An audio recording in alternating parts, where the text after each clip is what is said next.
You're listening to the Teach Better Talk podcast featuring expert educators eager to share progressive tactics to reach more students. Teach Better Talk is created by teachers and fueled by passion. Let's get started.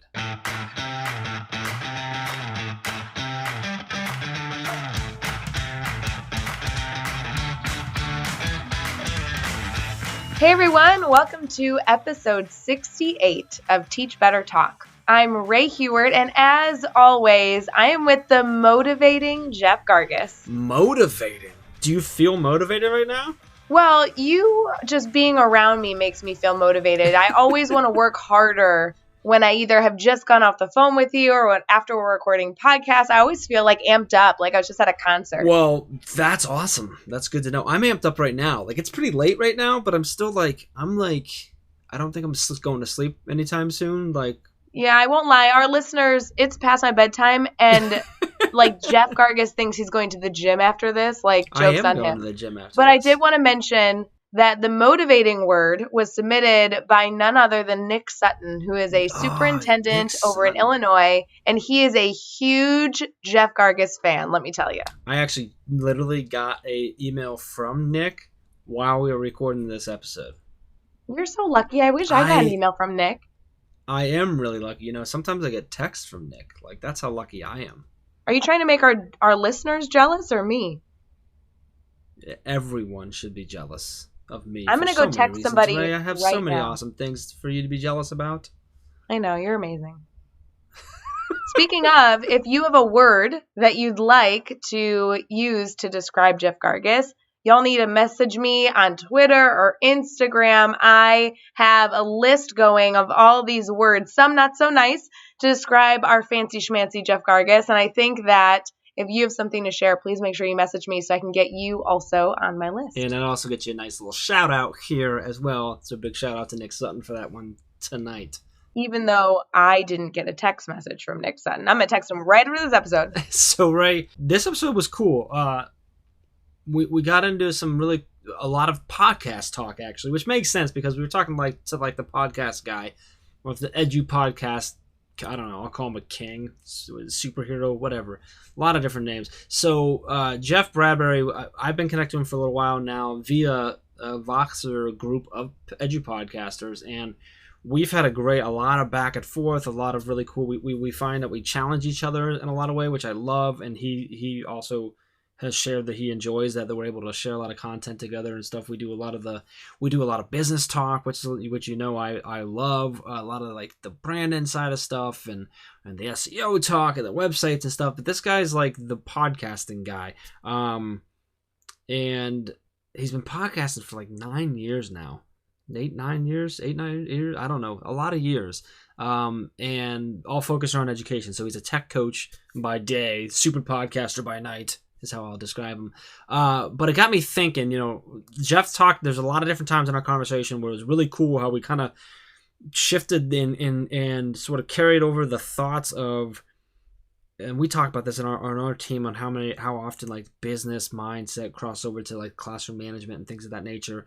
And so many times that we were talking with Jeff, there was these moments where we're that makes a lot of sense when you're talking about creating content for your business or your brand. And it also makes a whole lot of sense if you apply it to your classroom. Or he did some really cool stuff applying it to when he conducted orchestra, which is a really cool story and some really neat stuff there. But it got me thinking, we talked about how he doesn't just listen to education podcasts. He listens to a wide variety of podcasts, as I do myself, and I know you do as well. So I wanted to ask you, for a lot of our listeners who, this is probably not the only podcast that they listen to. They probably listen to a lot of different ones. Maybe they listen to a lot of educational podcasts. Maybe they don't. But in case they're looking for other things to listen to, do you have a few that you go to that are that? Well, I guess they could be educational, but do you have any that aren't educational as well? Or do you listen to mainly education? Where are you at on that? It's interesting, Jeff. I think that I started my approach with podcasts thinking it only had to be education. I think I approach reading in the same way. When I read, I only usually read professional development texts.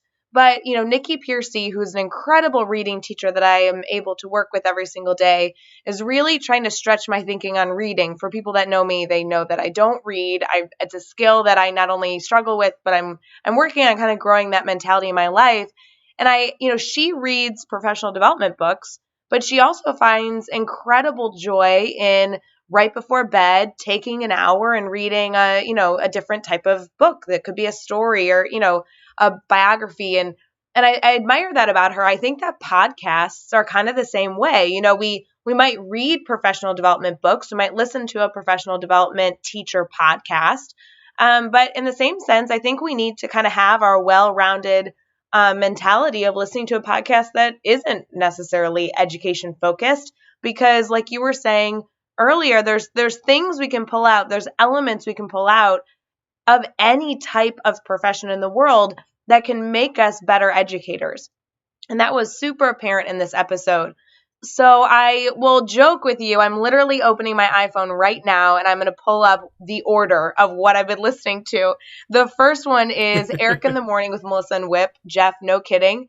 This was one of my favorite podcasts I always listen to in the morning. It's just a Chicago radio show. They are hysterical. Definitely nothing education related. That's if you want a good laugh.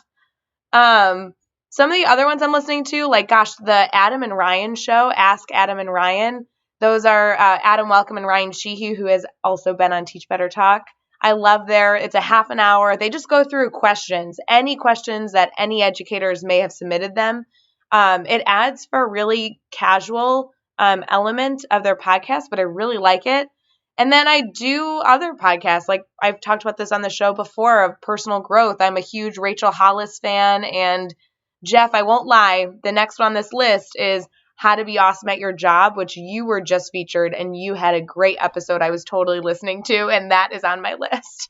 Yeah, Pete Makaitis, I know I never say his name right, but Pete is just such a really good guy. I appreciate the kind words on that. That's a really great podcast that was really cool to go on, because I've been listening to it for a long time. He's had some amazing guests on there, some guests that are that I would fanboy out about and stuff. But yeah, really great podcast for anyone, whether you're in education, corporate world, indirect sales, management, doesn't matter. It's just a really cool, wide variety of people who share just how to be awesome at your job, regardless of what your job is. It's really cool. Yeah, and having that well-rounded approach, I think whether it be a podcast or a book or the music we listen to, that well-rounded approach really makes us better educators. So listening to you being featured on that podcast got me hooked, and I'm listening to other episodes, and that's really meaningful.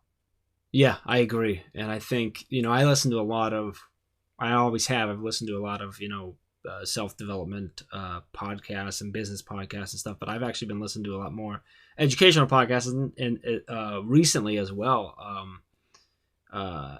The Ask the Tech Coach, which is one of Jeff's, is one that I listen to, which is a really great one. Teachers on Fire, Tim Cavey. Oh, that was next on my list. I literally stopped. I'm so glad you brought Tim Cavey up. And then the Aspire Leadership, which is Joshua Stamper, also a great one there.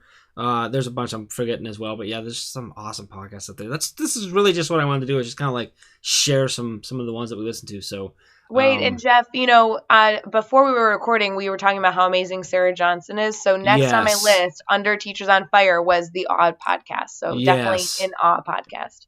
Definitely a big shout out to Sarah on her podcast, a great one, which you were featured on, which is a fantastic episode, by the way. You did. Well, Sarah's outstanding, so I was honored to talk with her.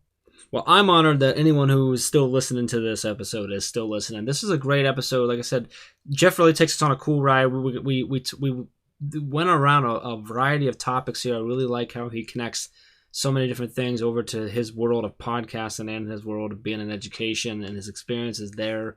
And I love that. I didn't know before today about his conductor background, which is a really cool.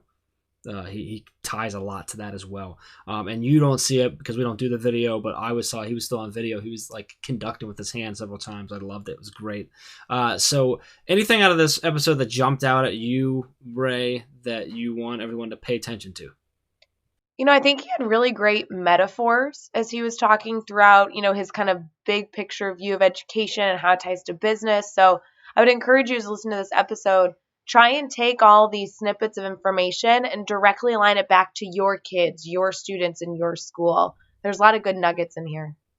And with that, let's get into episode number 68 with Jeffrey Bradbury. All right, we are here and we are talking with Jeffrey Bradbury, the man, the myth, the legend, as I'm going to call him. Jeff, man, I just said we were going to call you Jeffrey and me Jeff, and I'm calling you Jeff already. So I've already ruined the episode. But I'm so pumped to have you on, man, because we've been connected. I don't even know how long. It seems like a lot longer than it probably has been via Voxer and a group of edu podcasters, and we've had a lot of interaction, you and I, on a bunch of just a wide array of topics from podcasts and to life to business to all kinds of crazy stuff. So I'm super excited to get you on here. And I don't know why it took so long, but here we are. Man, super excited to have you on. Appreciate you taking some time to hang out with us and chat with us. How are you feeling right now?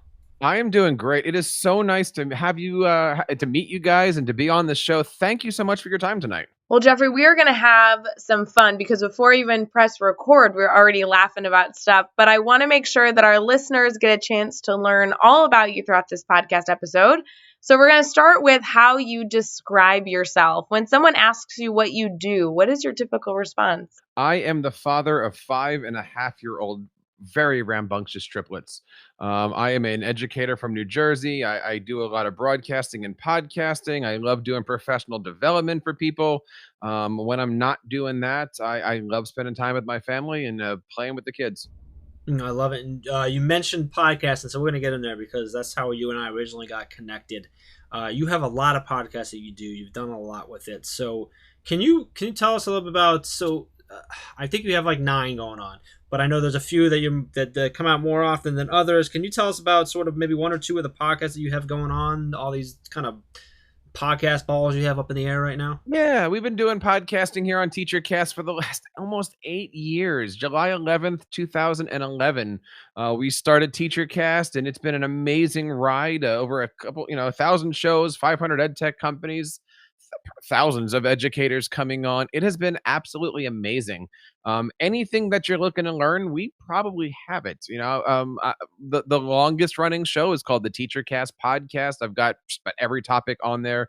On Monday mornings, we drop the Ask the Tech Coach show, which is one of my favorite things I've ever started on this channel. Nick Amaral and I, every week we get together and we talk tech coach stuff. And it's not, you know, Chrome extension tech talk. Like today, we put out a whole entire show on how to do lunch and learns.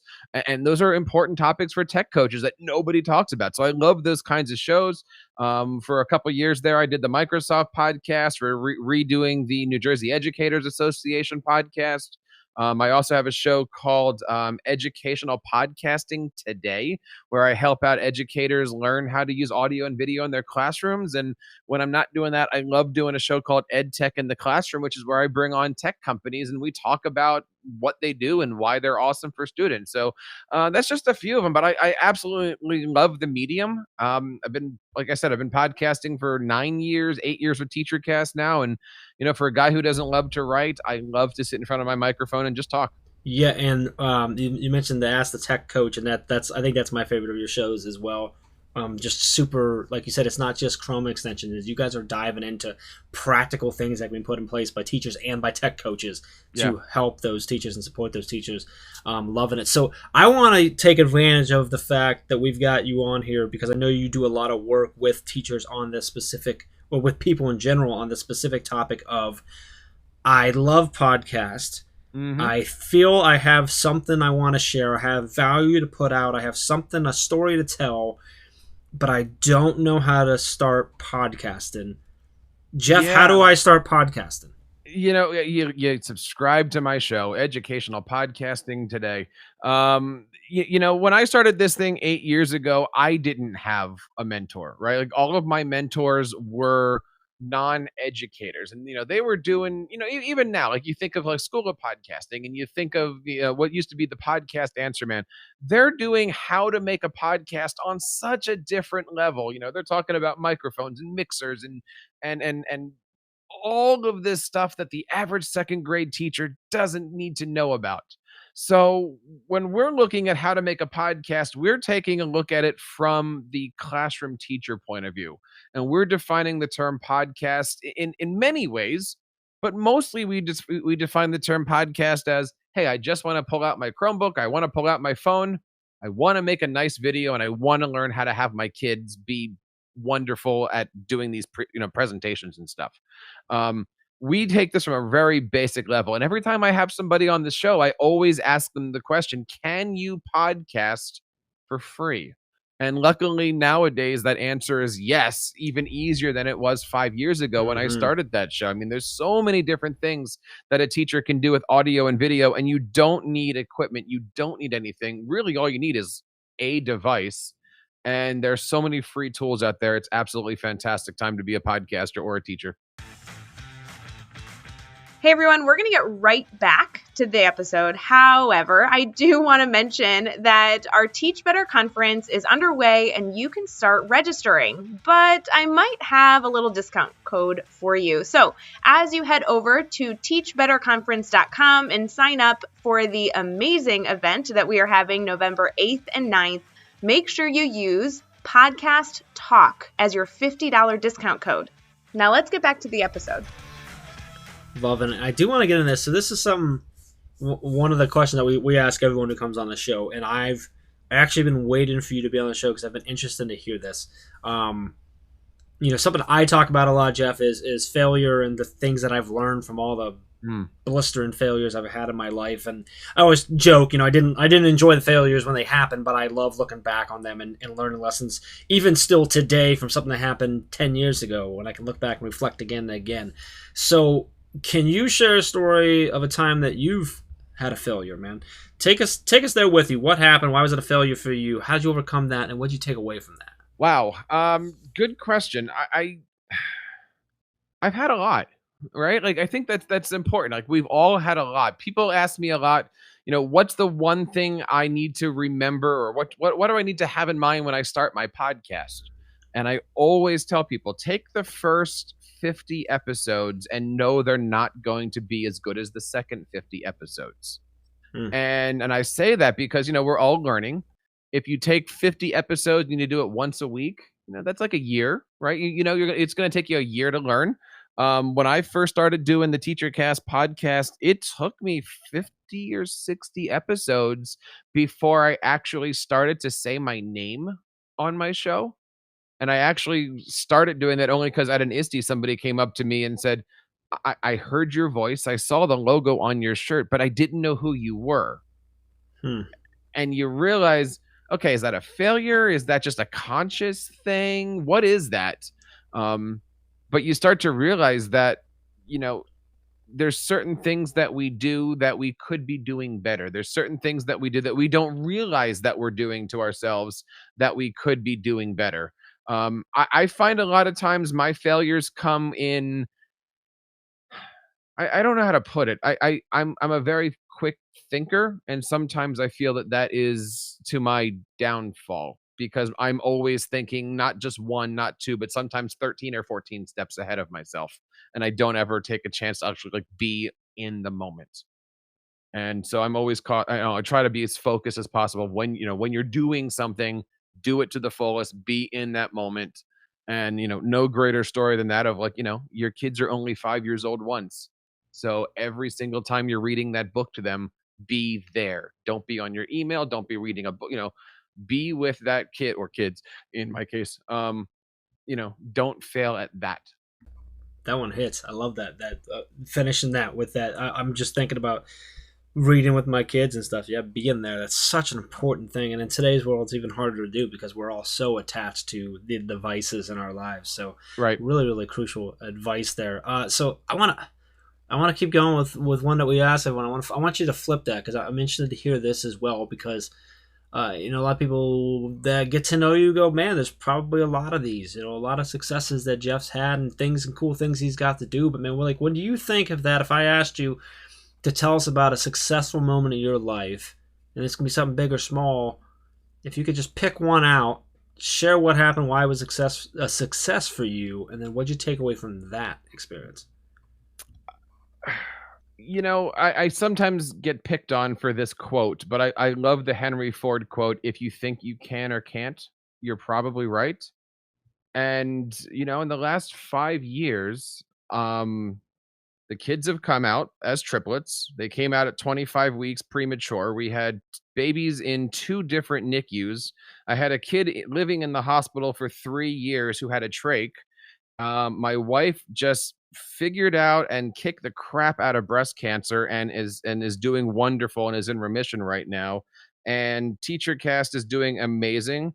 And so I don't want to look at it as one success or multiple successes. I just look at it as, if you think you can do something, don't let anybody tell you that you can't do it, because you never know what tomorrow brings, and you can always learn from yesterday. I think that might be one of my favorite quotes that we've had quoted on our podcast. I forget that one, but it's an amazing one. I love that you brought that up.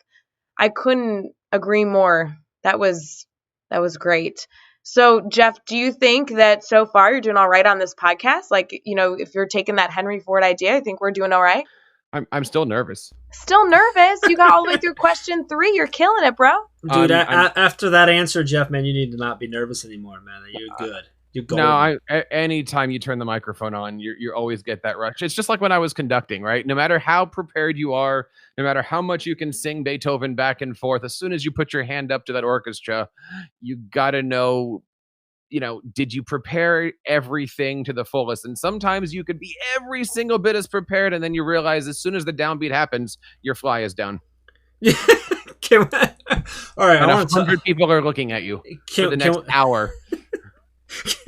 Did that actually happen? Not to me, but okay. My side conversation. My high school, my college conductor. We used to call it the conduct and tuck because it kept. Well, I'm not going to go in there. What did you play, sir? I was center stage, first chair viola, so I had a good view of. I bet you did. Well, Ray, I want to jump. I want to flip this on because we did this when we had the our friend Jeff when we had Tim Cavey on. We asked him, but I'm interested to get your as well because you do this so often from this side of the mic. How weird is it for you to be on the other side of the mic? And I know you do quite a few. You've been on quite a few different podcast stuff, but is it still weird for you to be on that side of the mic? I don't like talking about myself. And that's just one of those things. One of the things I love about being a podcaster and what I see as my role, and I'm going to back up. This is the conductor talking, right? As a conductor, you're on the podium and you're waving your arms and everybody claps when you come out and all these wonderful things happen and your name is on the, on the marquee and your picture's on the ticket stub and all that great stuff. But you're the only one on stage that doesn't make a sound. Transform that over to being a podcast host. I personally have the Larry King approach, which is nobody comes to listen to me. They come to listen to the guest. And other people can argue the other way around too. And I get the other argument. But my whole thing is they're not here for me. They're here for the guest. So shut up and get out of the way. Let me ask the question and let the guests talk. Let the guest be the star. And so when I now have to talk about myself or share things like breast cancer and the kids and all those other wonderful parts of my life, that's the nervous part. I don't get a chance to do this. And it's a hard thing to even consider talking about. As a conductor, we say it's not about you, it's about the music. And it's not really about the music. It's about the guy who composed it, who hasn't been here for 300 years. So there's a lot of conducting in podcasting that I kind of bring with me. So yeah, it's always weird to be asked questions like that.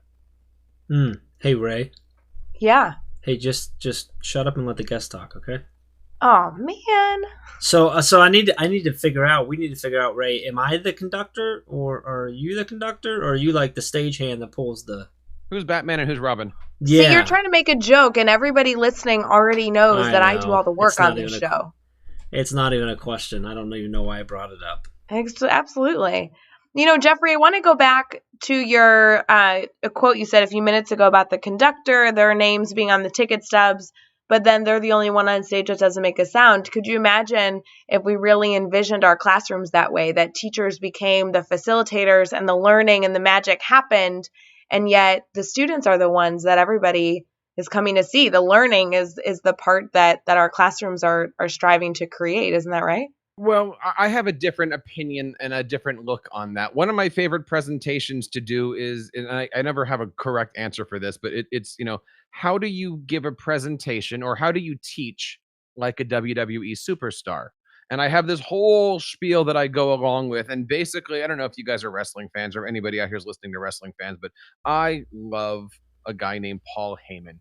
And Mm. he is the best talker in wrestling for the last like 10 years, but he's not the manager for Brock Lesnar. He's the advocate for the reigning defending United States champion, all those different things.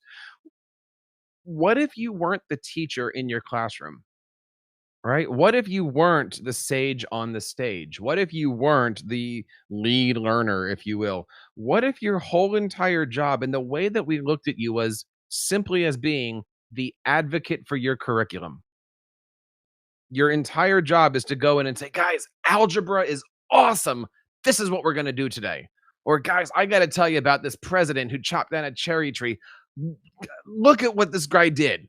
What if you had to be the advocate for the curriculum rather than the person who just delivered content? Wouldn't you change your outlook on life? Wouldn't you change some of the lessons that you do? I am an advocate for educational technology. I'm an advocate for innovation in the classroom. I'm not here to talk about a Chrome extension. Nobody wants to hear about a Chrome extension. I'm an advocate for how to present a lesson in the most innovative way to your students. And don't you want to know what that is? As opposed to, Jeff, here's 13 Chrome extensions for Google Slides or something like that. Like, nobody wants to hear that.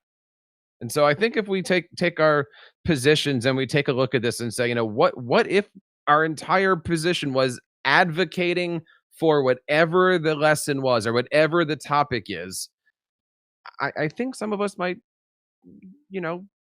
pep up a little bit. Is that just me? I don't know. No, I think the more pepping, the better. Let's be honest here, Jeffrey. And when it comes to pepping, that leads us really well into the question I wanted to ask you was about what's getting you excited about education. I think that your story of being an advocate for content is actually something that is probably getting you excited, that hope that teachers are changing their role from content delivery, mechanisms to now facilitators of really strong mastery learning. But if you couldn't pick that answer, if you had to pick something else, what is getting you excited about education and all that you're doing? I love the fact that there's so many things that are available for teachers and it's so easy to pick them up and the technology is so right there at your fingertips. I've been a technology coach for the last 4 years and I've got I'm picturing them right now. I've got 4 or 5 teachers that 4 years ago, they didn't want me. They didn't know, why are you here? I don't need you, all those different things. And now I've got these 4 teachers that are just butter in my hands and they come up to me every single day and look what I'm doing and thank you for showing me this and all of these things are just ideas of you sprinkle a few seeds here or there and next thing the teacher realizes is that, oh, if I can do X, Y, and Z, suddenly I have more time for my kids, my wife, my friends, my family, my life, my all these different things. And it's because technology is enhancing what they're able to do in the classroom. I mean, I've seen teachers out there that reams of paper every single week, and now they're all paperless and doing docs and slides and OneNotes and all these other things. It is absolutely amazing what is available. And if a teacher says, nope, I don't want to go in that direction, great, let's make a left turn and go in a different direction. There's just so much great stuff out there. And if not free, very close to it. And I just love seeing what students can do with just a little bit of pushing. Absolutely. So how do we support those teachers? What type of advice do you give, whether it be a new teacher in the field or a teacher that's, been in the field for 20 plus years, if they want to move in that progression and they really want to reach their students more deeply, what advice do they need? Well, you asked 2 questions there. First, you said, how do you do things? And then you mentioned this when they want to move or if they want. Those are 2 totally different things, right? Because as an instructional technology specialist, your job is to take somebody and at least get them to level 2 or 3. Sometimes they want to. Sometimes they don't want to. So how do we do all that stuff? My only answer is you have to listen. You have to sit there and try to have the conversations. And sometimes them not saying anything is also listening, right? So I talk a lot now on TeacherCast about finding your avatar and then filling their needs. Sometimes the needs of that teacher is don't do anything. Sometimes the needs of that teacher is do it for me. And then sometimes the needs of that teacher is sit down, show me how maybe do it with me and then let me do it on my own. Okay, now I'm going to come back again and we're going to start the process. So the best advice I have for any instructional coach or anybody that's looking to work with other adults is you got to listen, right? You got to listen to your audience as a podcaster. You got to listen to your readers as a blogger, and you got to listen to your teachers as a professional development provider. Only then will you know what your next move is. And again, it's so much like conducting. You have to listen to the orchestra before you realize what other motions that you do with your hands or your face or your feet or anything like that. So you got to just keep asking questions and then adjust accordingly. I love that answer. I think the listening part is so important in so many aspects of life. Like, and you touched on, like, whether you're blogging, whether you're doing professional development, whether you're coaching, the same in the classroom as a teacher. Listen to your students. What do they need? How can I support them? And going and further and into that, I love the listening piece so much. You mentioned the avatar. And so that just made me, this is sort of like, I'm sidestepping way sort of off into another world here, I guess. But do it. Because I've read the piece that you did, so I know that it's there. But so some people may not understand what you're talking about when you say that. So let's break it down, Jeff. When you say avatar, you're speaking from someone who creates a lot of content for people. So if I don't know what that is, man, what's an avatar? Explain that to me. Yeah, I've been getting this one the last couple of weeks. Your avatar is your user, right? Who's your end user, right? Is your avatar is your reader. It's your listener, it's your kid, it's your wife, it's your student, it's your whoever you're in front of, whoever you're trying to help, whoever you're trying to do something for, right? And so, when I walk in, if I go into Mr. Smith's class, Mr. Smith is my avatar. What does Mr. Smith need? What does he want? How does he want it? Where does he want it? Does he want me to give him a blog post? Does he want me to send him a video? Does he want me to sit down next to him? Does he want me to do it for him first? Does he want me to, what are the needs of my content consumer? And again, doesn't matter if you're a podcaster. And the first thing I do if you sign up for my newsletter is I send you a survey that says, "Tell me about yourself. What do you want? Who are you? What's your job description? What do you do? How can I help you?" And then that, of course, helps me learn how to create additional content for you. And in what content, it makes no difference what you're doing. I'm here to serve you.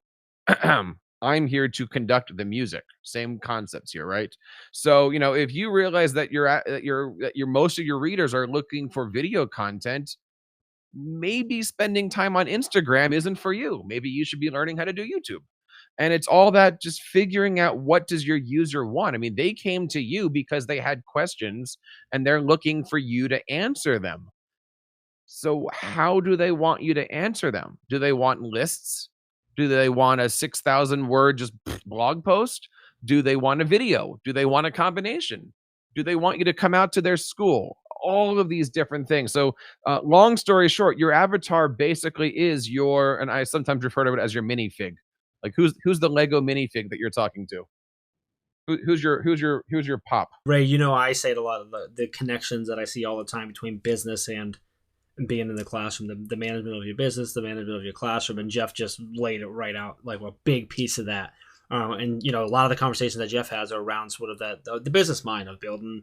We're creating content, we got podcasts, we're trying to create things to help people out and stuff. You flip that same thing and into your classroom of maybe your students want videos, maybe they need you to sit next to them for a little bit, maybe they need you to deliver the content in a different way. Maybe they need to consume it in a different way.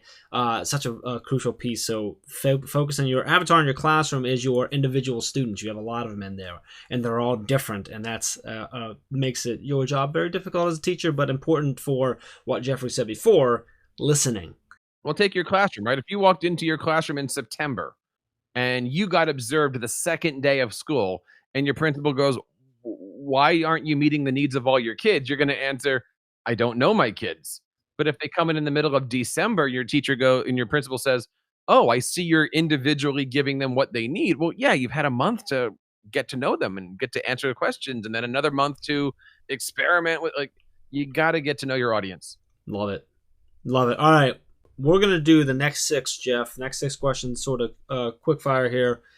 Your goal is to try to answer each one 15 seconds or less. You ready to roll? Sure. All right.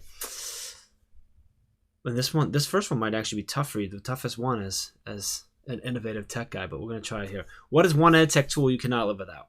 As a father of 3, it's the iPad. No. I always Sorry. and a nice long car ride. Seriously, if you were to look at TeacherCast and say what couldn't, what's the one thing that if I pulled this out, TeacherCast would not exist, right?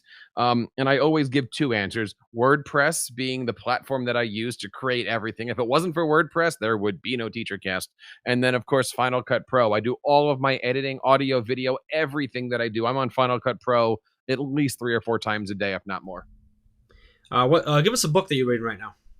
I'm not a big reader. I just bought the latest Michael Hyatt book. I haven't dug into that one yet, but I always say that the book that I'm reading right now is Feedly. I've got about a couple hundred RSS feeds that every day I just kind of circle through, and I don't read every feed, of course, but I use those as learning experiences.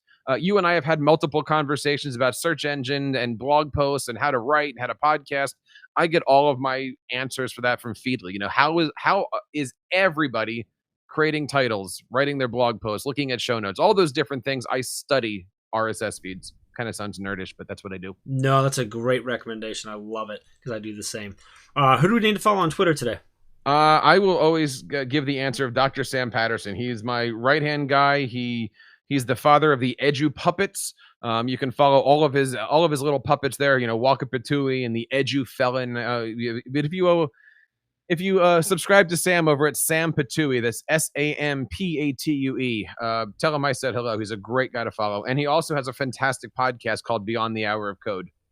Awesome. What's the best YouTube channel or website for educators? I will tell you, I don't fangirl often. I don't fawn over people. I don't do that. But last year at ISTE, I had a chance to meet Jamie Keats for the first time. And if you guys don't know Jamie Keats, teachers.tech is an amazing channel, amazing research. The guy's got 160,000 YouTube subscribers. I mean, the guy is just kicking butt with content. He's I don't even know if he's listening, but he's the one person I will always fanboy because he's just doing some awesome stuff week after week after week. And I totally respect everything that guy's doing. Awesome. Give us a daily, weekly, or monthly routine every teacher should get into. Listen to podcasts. It's on-demand content. There's 700,000 of them. Don't always focus on educational ones. In fact, I very rarely listen to educational podcasts. I listen to Marvel stuff. I listen to Star Wars stuff. I listen to comedy things. I mean, I do everything else. It's just my way of getting my mind out of the classroom, out of the triplet world, out of the podcaster persona. Listen to a good podcast here or there, and subscribe to one of my 9 shows. What's the best piece of advice you ever received? It's so many things, but I always say be thankful that there's only 3 babies, because and there's so many insides of those things. Again, I told you, one of my kids didn't come home for the first 3 years. But every night I give him a big kiss, and I always go, thank you for the 3 kids, but I always go, thank you that there's only 3 kids. I feel you. I have 2, and I'm thankful that there's only 2, man. Don't know how you do it with 3, and it can't even get crazy when you get into 4s and 5s. That's great. I appreciate it. Hey, let me ask one last one here. What if you had to say, and this might be tough for you to do, but if you had to pick number one favorite podcast right now, what is it? Can I give you 2? I don't know. No, you gotta give me 1. All right. I'll tell you what has changed and why things for me have gone up. Right.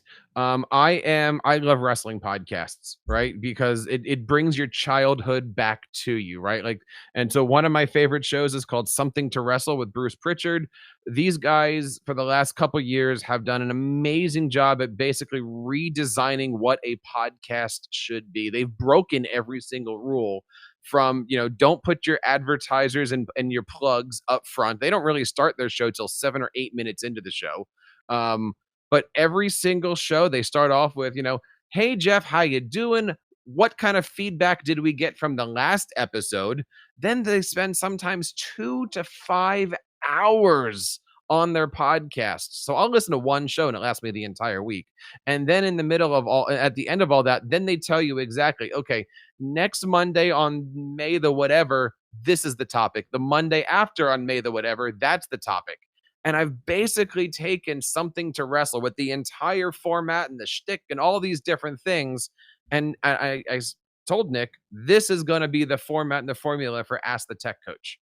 So at the beginning of every show, it's, hey, Nick, how you doing? What kind of feedback did you get from our last episode? Oh, I talked to Jeff, and Jeff really liked this thing about Lunch and Learns. Great. Commercial. Here's something that we're selling you.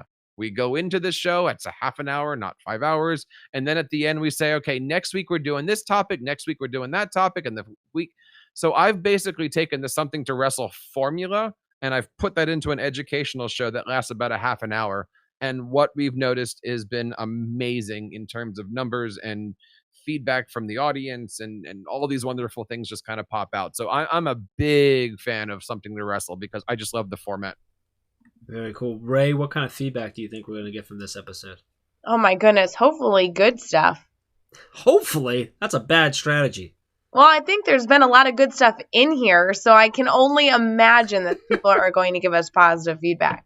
The correct answer is amazing. Amazing, outstanding.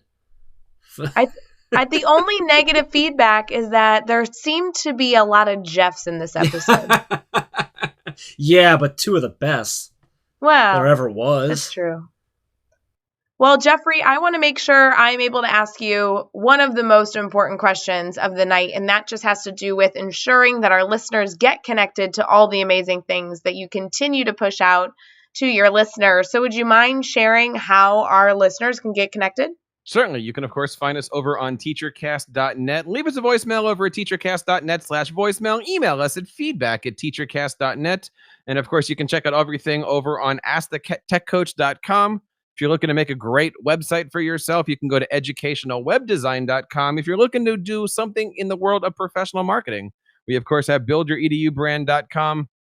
And as I say at the end of all of our shows, please, guys, keep up the great work in your classrooms and continue sharing your passions with your students. It's like you've said that before, Jeff. A couple times this week already. that was fantastic. And you guys, you can find all the links, everything we've talked about with Jeff over at teachbetter.com, as well as the important links for connecting with Jeff, so you can continue to have the conversation with him, listen to all the different podcasts that he's got going on. And I'm telling you, there is some awesome quality content over there. Jeff is a content creation machine, always listening. He doesn't just preach, he practices what he preaches when he's listening to his audience and creating the content, and it's some phenomenal stuff over there. I'm not making it up. It is absolutely true. So make sure you head over there and check that out and connect with him. Be sure to hit subscribe so you don't miss any other upcoming episodes. And if you can give us a rating and review, we'd really appreciate that as well. And let's take it one step further. Think of 3 of your colleagues who need to hear amazing stories and the value that's coming from this podcast, and share it with them. We want to keep spreading this awesomeness and go from there. So, Jeff, man, really appreciate you coming on. I was not disappointed. I was super pumped up to have you on, and I'm super pumped now that we had you on. I'm really excited for everyone to hear this. Some serious, awesome stuff coming out, man. I look forward to continuing to just get to know you and our voxing back and forth about whatever comes to mind. I really enjoyed it, and I really appreciate that you had some time in your super busy schedule to jump on here and chat with us, man. Appreciate you. This has been great, and the only thing that's left to be said is, when are you guys coming on my show? We'll figure all that stuff out in time, but thank you so much for your time, and anybody out there who's listening, thank you guys for being a supporter of educational podcasts. There's so many out there and so many coming on all the time. Share the love and the learning that is educational podcasting with your friends. It is a great thing. And with that, let's get out there and let's teach better.